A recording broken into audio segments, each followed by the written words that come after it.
O Brasil que dá certo, os bastidores do Plano Real.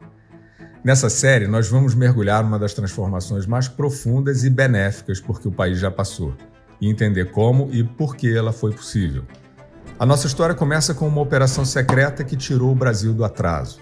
No início de 1994, um drible no FMI permitiu que o país se libertasse das receitas econômicas impostas de fora e realizasse o Plano Real sem interferências políticas. Foi uma espécie de emancipação nacional. E essa emancipação permitiu um verdadeiro transplante no comando da economia. O cenário era de um governo perdido, empossando seu quarto ministro da Fazenda, sob uma inflação galopante, ou seja, estava pronta a receita do desastre. Mas o que aconteceu foi o contrário, porque a escolha de um estranho, um outsider, para comandar a economia, virou a política do avesso.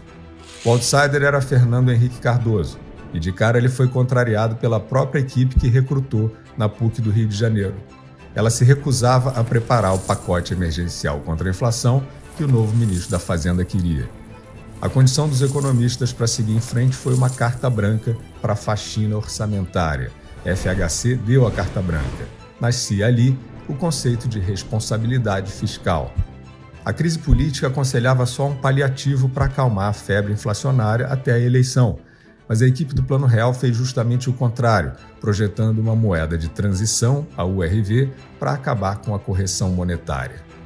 A criação do real não foi só uma engenharia monetária.